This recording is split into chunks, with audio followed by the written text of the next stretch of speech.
G'day, Stu from UAVfutures here, and today, well, something pretty exciting actually, because this is the JJPRO P200, and the reason this is so exciting is because this thing is like 200 bucks and you get everything. You get a radio, you get your battery, your charger, and this awesome quad itself. Now, I've already done a review of the JJPRO, or a first look at the JJPRO P175. That's such a mouthful to try and say all that stuff. And that thing was absolutely awesome. So I've got its bigger brother just here, which I think is about the same price. But in this review, we're not going to be looking at the radio or the battery or the charger or any of that stuff, the sort of extras that come with it, because I've already done that in the P175 video, and I'll leave a link just here, somewhere about here for that video. But in this one, we're going to be taking a detailed look at the quad because the components are pretty much the same, and then we're going to be flashing it and updating it with some props and some firmware, so it's going to go from flying like this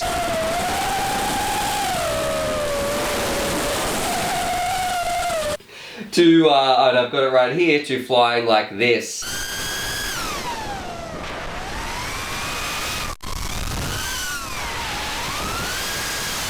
And you can see that there is a massive difference there between the two. So I've actually got two right here because Gearbest has been pretty awesome, and the plan is to give one of them away because I don't need two of them, one of them away to you guys, and I'll probably leave something in the comments as well, or the description on how you can actually enter that competition. But I'm going to stop rambling. Let's jump in and actually have a look at what the quad looks like, and then I'll show you guys how to update it and just how much better it flies. Alright, let's get started. Alrighty, so let's start this review off with this detailed part. Let's look at the P200 right here. And what I'm probably going to do is start from the outside and work my way into the middle, finally finishing at the flight controller. And then we'll talk about some things I think they could improve on. And then I'm going to show you some little tips I did and things that I like to make it flying even better. Anyway, let's get started, and let's, I guess, talk about the frame. Alrighty, so looking at the frame, it's designed to spin 5-inch props, and you have barely any clearance between that. It's actually going under that plate. You can see just here, so there's barely any gaps, maybe 1 or 2 mils sort of between the standoffs right here. The back standoffs, you have a bit more room, but it is definitely a close call at the front, and that is why they are on the middle just here instead of on the outside. But I think that's a good thing, because that means you're going to be able to hit smaller gaps, and as you see in frames nowadays, it is about getting the biggest prop you can on the smallest profile. So they're definitely heading in the right direction there. It is made up of separate arms, but they are carbon arms. Let's measure how thick they are. Now the arms themselves are coming in, got to find the right spot here, are coming in at, well, that one says 3.5 millimeters. Let's check this one out over here as well. A little bit more difficult to measure because we've got the, there we go. Yep, so that one's, well, actually both of them came in at 3.3, so I'm gonna say between 3 and 3.5 millimeters.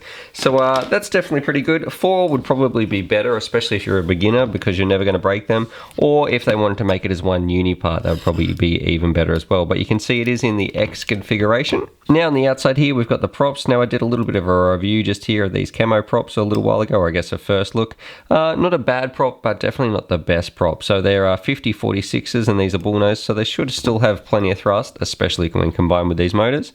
Speaking of the motors, we are rocking, and these are, I think, one of the parts of the build that really shines. These are Emax red bottoms. Now these are the 2300 kV motors, and they are, I guess, like a bit of a gold standard, or they used to be the top motor for a long time. I know people have sort of moved on to some even more powerful motors at the moment, but for look, one of these ready to fly kits with these in it, these motors are amazing. So I'm very, very impressed that they've put those in there. Moving along the arm, right here we have our ESCs. Now these are Emax Lightning ESCs, and this is sort of where I do have a bit of a gripe with the build. These are probably the one part where I think it is let down, but these are the 20 amp versions on here, so that's going to be more than enough sort of amperage, and their burst rating I think is 30 amps, so whatever you're pumping out with these motors, that should be fine on a 3 or a 4S battery. Alrighty, and then you can see these ESCs, they're sort of connected up to a PDB here, and this PDB looks like it's part of, like, I guess, a structural part of the frame, which I don't really like too much, but again, for the price, I feel like I can't really complain too much. So that simply connects up your signal wire and your positive and your ground wire for your ESCs, and that all works to spin your motors. Anyway, let's turn it on its side and let's talk about some of these components right here. So hopefully that's in focus. Now, controlling everything right here, the guts of it, we are rocking the Skyline 32 flight controller, and that is pretty much a Naze copy. Now, when it comes out of the box, this thing is rocking clean flight, so that's definitely another thing that we can change, but it's nice that they've done themselves at least a little bit here, and they've put the USB on the side, because that is very, very handy. Moving up, you've got this little carbon plate here, and I think that's to prevent any sort of damage or anything touching on this flight controller. But I don't like how it's made out of carbon, because carbons conduct... Actually, is that carbon? Oh, well, actually, I think that might be some sort of carbon sort of plate, because this looks very different to that. I know it looks like it's carbon on the outside, but on the inside I wonder actually if that is conductive. So I'm not the biggest fan of this little plate. I don't really think that that is necessary. Now, moving along here, now this is the FPV system, and I do have some gripes with it. The picture is really, really clear with this camera. This is a CCD camera, and then on the side here, this is where your VTX is, and there's not too much information on this VTX. So what I want to point out right here is you can actually change the power. That will be on, if I can push that across, that little switch there changes the power, so now it's on 600 milliwatts, and if you push it back this way, that is going to set it on 25, so that makes a big difference. That's really handy actually if you're taking this VTX out and you're flying this around at race meet, so you don't want to stomp over someone else's channel, because 25 milliwatts is probably what you should be flying if you're flying around a lot of other people. And speaking of the VTX, check this out. On this one, I actually can't change the VTX channel. So I don't know what's going on, but for me, excuse the beeping there, but I can't change the channel. No matter how many times I press that or what I do, it seems to be locked to 8. So if anyone else knows how to change that, please let me know, because on my other one, on my other JJPRO, which I've sort of tuned up and made a bit different right here, so you can see I've got this one here. Better put the antenna on. Let's put this on here. All I have to do is press the button and it cycles through. So I might just show you that now, even though I don't really want to do that because I'm going to have to go through them all. Let's see. There we go. It's on channel 5 at the moment. So if you can see, all I've got to do is push that and it will cycle through 6, 7, 8, 2, 3, 4, and we're back at 5. So it's definitely working on this one, but I'm not 100% sure what is going on with the VTX in this one or with that button. Now you do get one of these. Now this is a little 5.8 circular polarized antenna, but let's cut it open and find out if it is right hand or if it is left hand actually, because it doesn't say anything on here.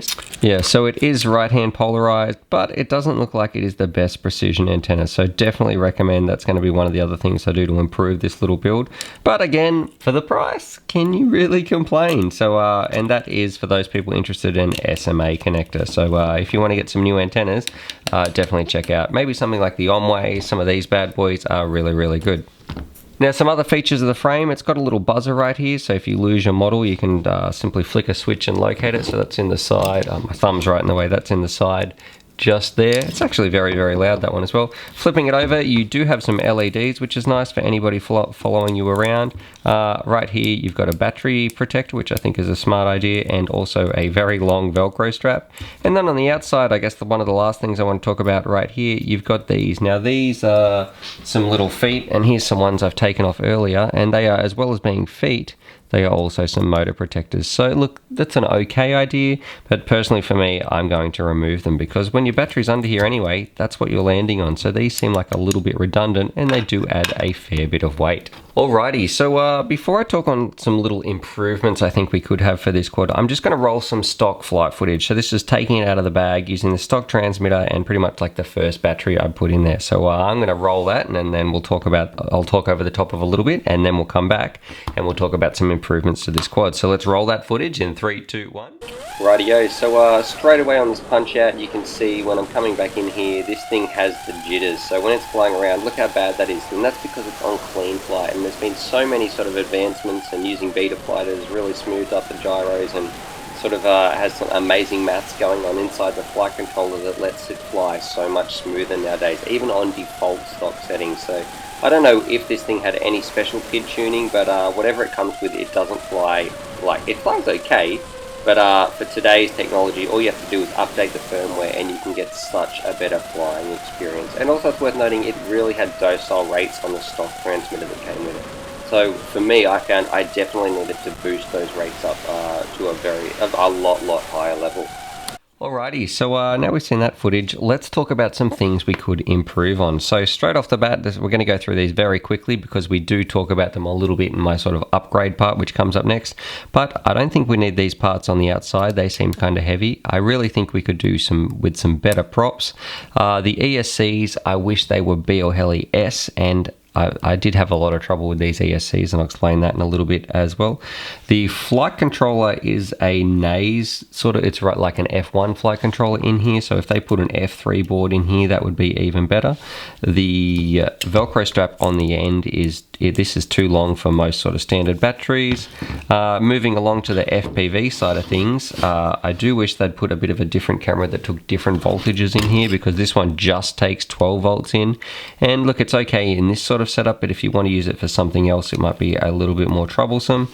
And then we come to our VTX, and I guess our antenna. Antenna's pretty simple. Just switch it out for a better one, because the current one doesn't look like it's very well made at all, so you might get a little bit worse reception.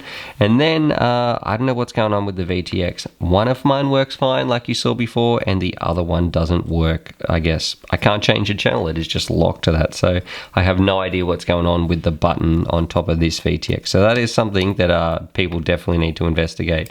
Alrighty, so what I'm going to do right now is I'm going to sort of cut to my other quad, and we'll show some footage of that, and my other JJPRO, and you're going to see the difference, and I'm going to go through exactly what I put on and why, and just how much of a better flyer it made this. Turn this from I guess a fairly good racer into an awesome little racer.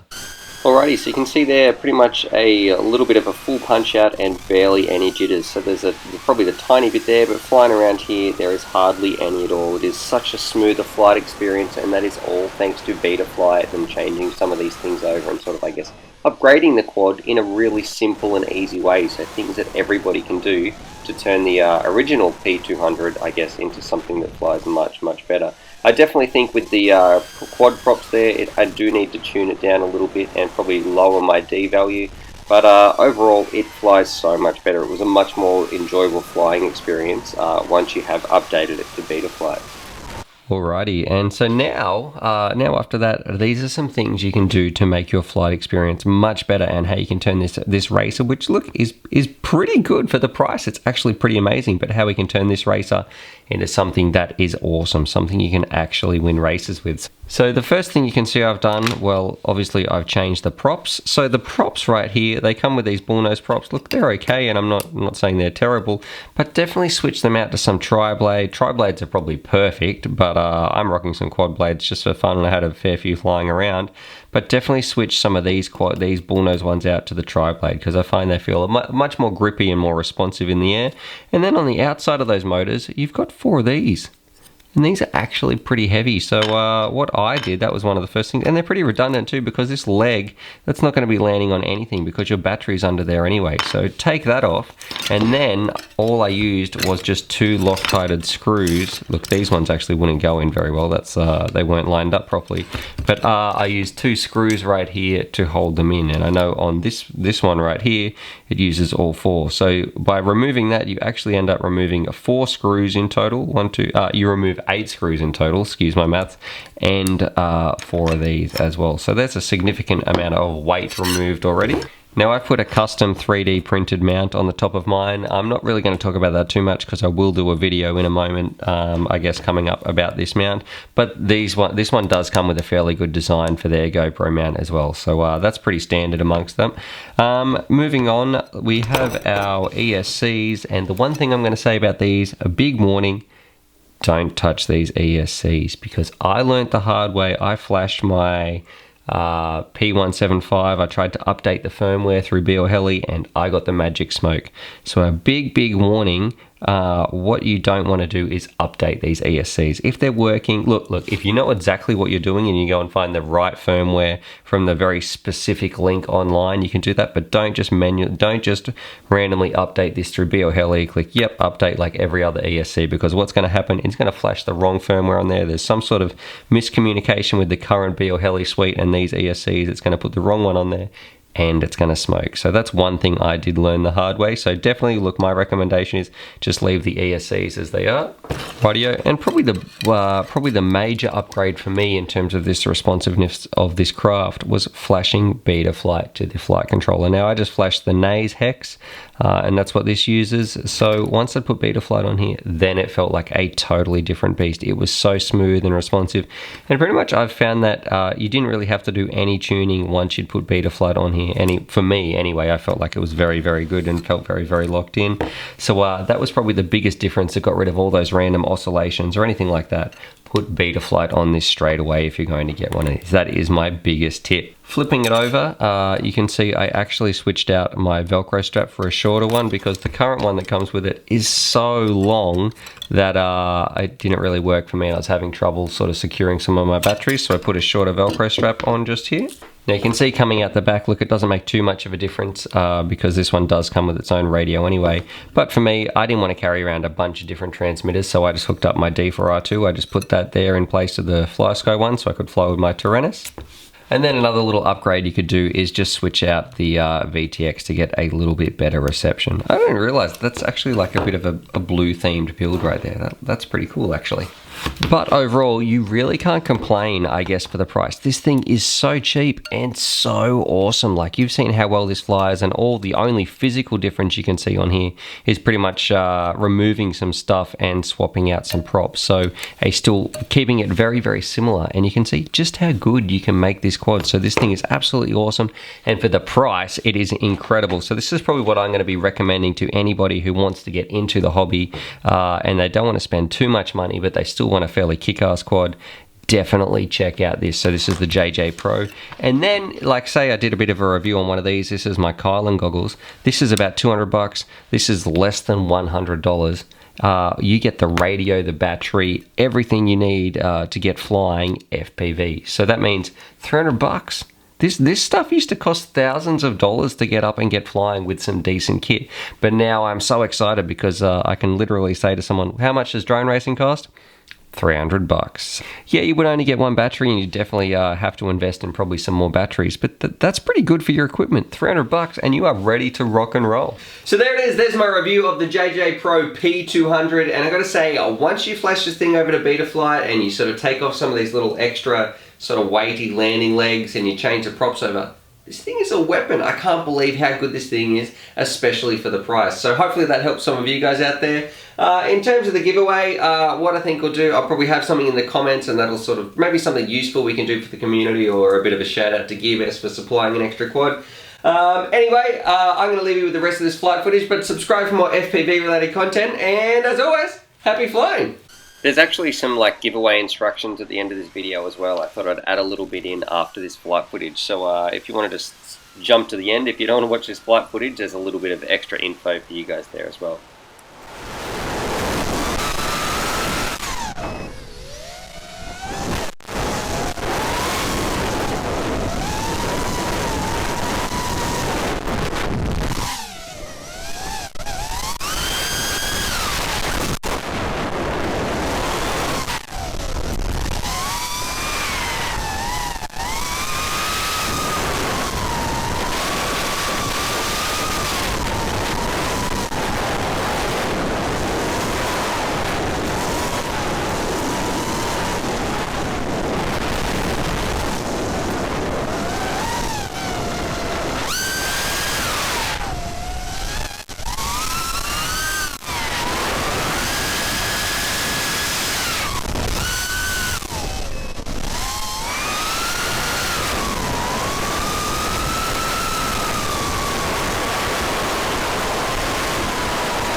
I guess maybe in terms of like the giveaway, we could do something that's sort of useful for the community or anyone that's going to read back. So drop a comment down below of, I guess, what would you like to see in one of these cheaper sort of drones? Like if this was up to me, I wish they would switch this over to BL Heli S ESCs. I think that would make a massive difference.